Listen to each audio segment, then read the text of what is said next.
বন্ধুরা, জীবনে সবাই দরকারি নয়। শান্তির জন্য কয়েকজন যথেষ্ট। একদিন এক কিশোর তার দাদুর পাশে বসে জিজ্ঞাসা করলো, দাদু, জীবনে কি সত্যি বন্ধুর প্রয়োজন আছে? দাদু মৃদু হেসে বললেন, হ্যাঁ বাছা, খুব প্রয়োজন। যদি জীবনটা সবসময় সহজ হতো তাহলে হয়তো বন্ধু না থাকলেও চলতো, কিন্তু জীবনটা প্রায় সময় রুক্ষ, কখনো ঝড়, কখনো অন্ধকার।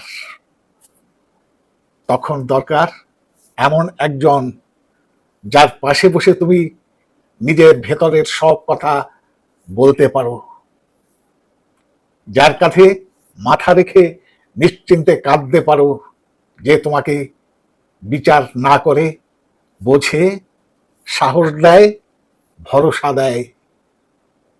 নাতির চোখে তখন প্রশ্ন, দাদু, তাহলে কি একজন নকল বন্ধু শত্রুর থেকেও বেশি ভয়ঙ্কর?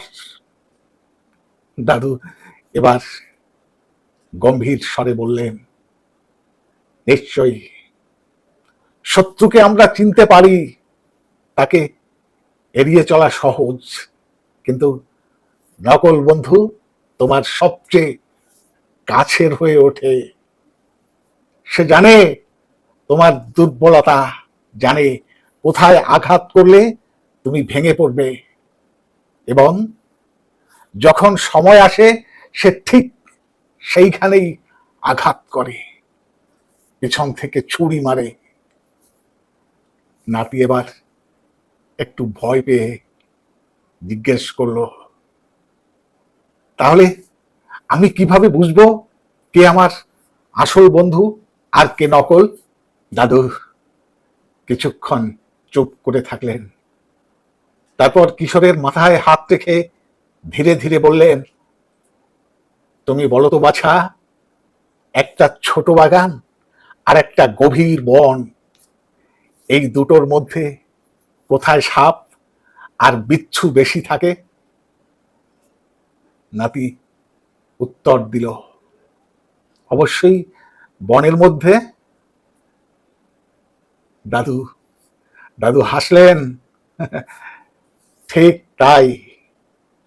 বনের মতো বিশাল সম্পর্কের জগতে অনেক বিপদ লুকিয়ে থাকে, কিন্তু একটা ছোট পরিচিত বাগানে তুমি তুমি নিরাপদ।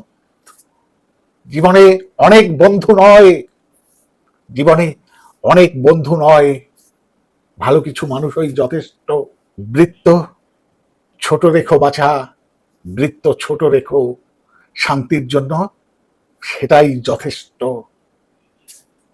বন্ধু বন্ধু বেছে নাও হৃদয়ের গভীরতা দিয়ে, সংখ্যায় নয়, সংখ্যায় নয়। আজ এই পর্যন্ত, আবার দেখা হবে পরবর্তী কোনো এপিসোডে। কেমন লাগলো গল্পটা শেয়ার করো এমন কারো সঙ্গে যে তোমার ছোট বাগানের অংশ হতে পারে, যে তোমার ছোট বাগানের অংশ হতে পারে। ধন্যবাদ।